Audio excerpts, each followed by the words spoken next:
экинчи маселе, эгерде кимдир бирөө кайрымдуулук кылса, садака бере турган болсо, бул ошол адамга жеңиш берет жана ошол адамга ырыскы берет.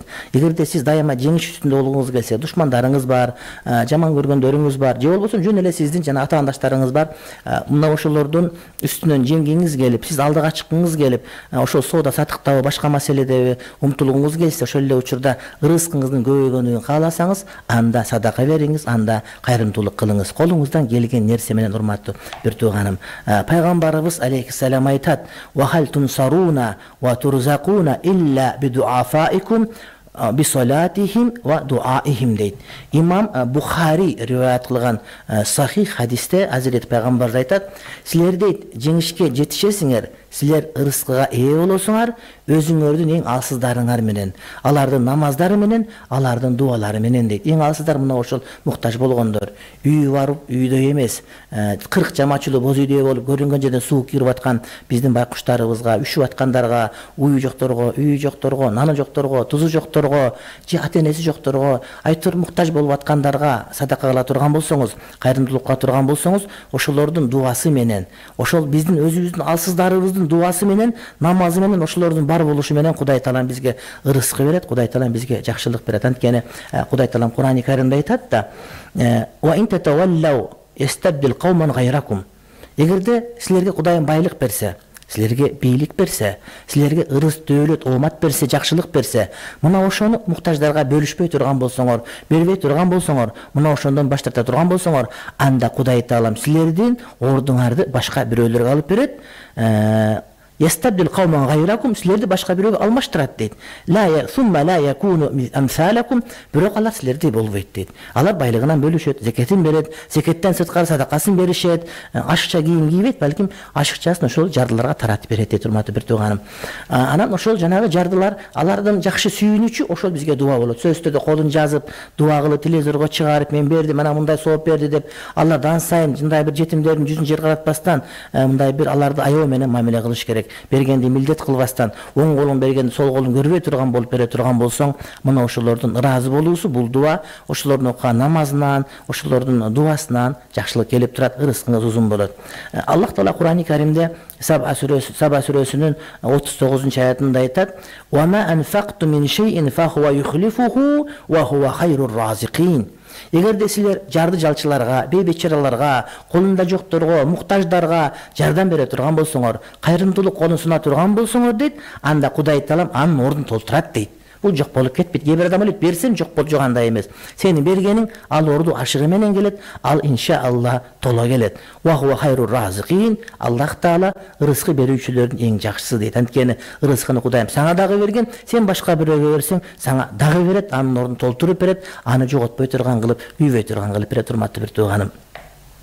Hazreti Abu Hurayra radıyallahu ta'ala anhu aytat, Peygamberimiz aleyhisselam aytdı deyt: "Kâle Allahu Teala enfiq ya ibn Adam, unfiq aleyke." Hazreti İmam Bukhari, İmam Muslim rivayet kılgan bu sahih hadiste Hazreti Peygamber aleyhisselam aytat, Kuday Taala aytdı deyt, hadis kutsiyde. O adam oğlu, sen nafaka kıl, sen kayrımdуулук kıl, sen jardılarga, beybeçaralarga ber deyt, men sana verem deyt. Чындыгында бизге Кудайым берет, башка эч ким бербейт, урматтуу бир тууганым. Канчалыгын акыл эстүүлөр, диплом көптөр, дипломун кабат кылып үстүнө чыгып отуруп алгандар деле ашкарым болуп, кембагал болгондор бар. Бар дордойго 100 жылдан иштеп жүрүп барып деле байып жаргап кетпегени бар. Ошондо биле турган болсок, урматтуу бир тууганым, ырыскыны дагы сөз түрдө Кудайым берет. Ырыскынын ичинде ошол адамдын байлыгы, мал мүлкү, оомат, дөөлөтү бар. Эгер ошондун жардыларга, муктаждарга бербей турган болсоңуз, анда сиздин колуңуздан алып коет. Сөз түрдө бул бай дегенде биздин чоң байларыбыз Салымбеков менен Бабановго тиешелүү эмес, балким урматтуу бир тууганым, эки наныңыз болгон болсо, сиз дагы байдын катарындасыз. Урматтуу такси бир тууганым, сиздин дагы байлыгыңыз бар, Кудайга шүгүр. Сиз атасыз, балдарыңыздан көтөрүп барасыз, бирок атасы жоктор бар, апасы жоктор бар, экөөбүз тең жоктор бар, муктаждар бар. Мына ошолорго жардам бере турган болсоңуз, Кудайым азыркы дөөлөтүңүздү көбөйтүп, сактап, анан сизге ооматтуу кылып ожалтып берет. Hazreti Peygamber aleyhisselam aytat, Hazreti Abu Hurayra rivayet kılgan hadiste: "Ma min yevmin yusbihul ibadu fihi illa melekani yenzilani feyekulu ahaduhuma Allahumma a'ti munfiqan khalafa ve yekulul akharu Allahumma a'ti mumsikan telefa." Hazreti İmam Bukhari, İmam Muslim rivayet kılgan bu hadisti Hazreti Abu Hurayra aytat, urmatlı bir tuğandarım. Aytat, Кудайдын куттуу күнү эки периште түшөт дейт. Экөөнүн бирөөнүн дуасы дайым ушул дуа дейт.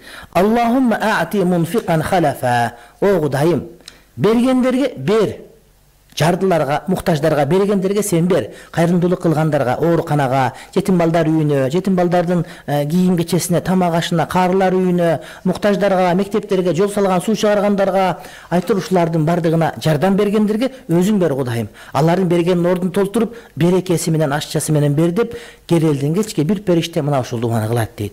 Менин дуам, муфтийнин дуасы, Абдушкур Ажынын дуасы, же бир Меккенин имамынын дуасы кабыл болуп калышы мүмкүн, кабыл болбой калышы мүмкүн.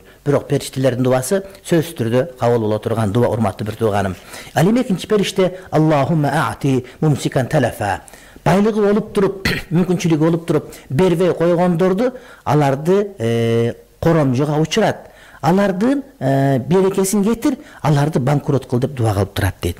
Периштенин дуасы кабыл болот. Эгерде Кудайым берип, ырыскыңыз түндүктөн кирип аткан болсо, капыштан кирип аткан болсо, эшиктен кирип аткан болсо, балдарыңыз курсагы ток болуп, казаны буркулдап кайнап турган болсо, демек колуңузда бар деген. Кошунаңызды эстен чыгарбаңыз, жетимди эстен чыгарбаңыз, Кудайым алып коюш толук түрдө мүмкүн. Бүтүндөй ааламдын байлыгын кармап, бир күндө бардыгынан кол жууп калгандарды бардыгыбыз көрүп жүрөбүз, бардыгыбыз билип жүрөбүз, урматтуу бир тууганым.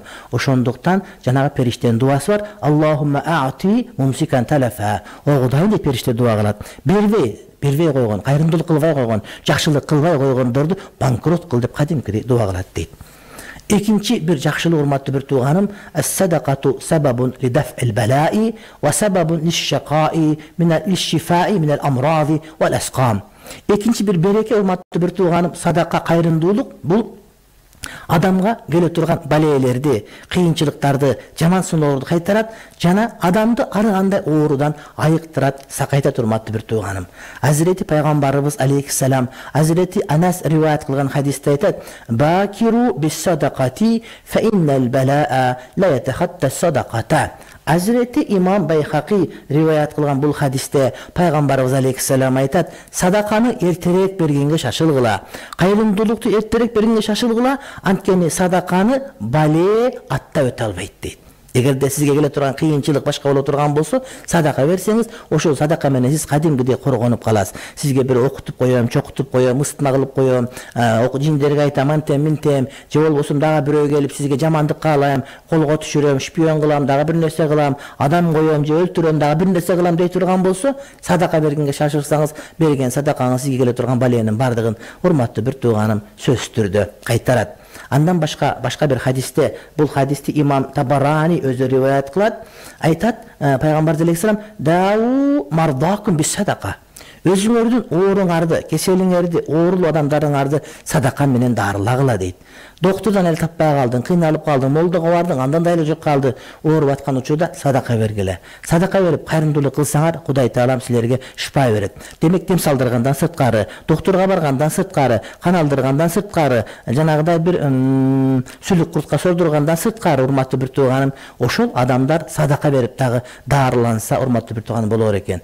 Биз адам өлүп калат, өлгөндөн кийин садака деп көп тамак беребиз. Ошолор тирүүсүндө берсек, балким оорубайт эле, балким өлбөйт эле деген түшүнүктү кээде аргасын айтканга туура келет. Ва хассину амвалакум биз-закати. Жана мал мүлкүңөрдү дейт, зекет менен сактагыла дейт. Малың уурдалгандан, марадор келип тоноп кеткенден, уурдап кеткенден, сенден кийин келген кыйын, колунда бийлиги бар малың тартып алгандан, эгерде сактагың келсе, урматтуу бир тууганым, зекет менен сакта дейт. Мына көп байларды билебиз, алмашып калганда, бийлиги колдон кетип калганда, байлыгы кетип калганын билебиз, урматтуу бир тууганым. Ошолор зекет берген эмес. Эгерде зекет убагында берген болсо, анда булардын мал мүлкү сакталып калмак, өздөрүнө береке болмок. Ва аидду лил бала'i дуа, жана балелер үчүн дуа даярдагыла дейт. Дуа кылып, дайыма дуа кылып турсак, иншалла Кудай Таалам эмне бизди баледен сактайт, ооруларды ошол садака менен айыктырабыз деген маани, урматтуу бир тууганым.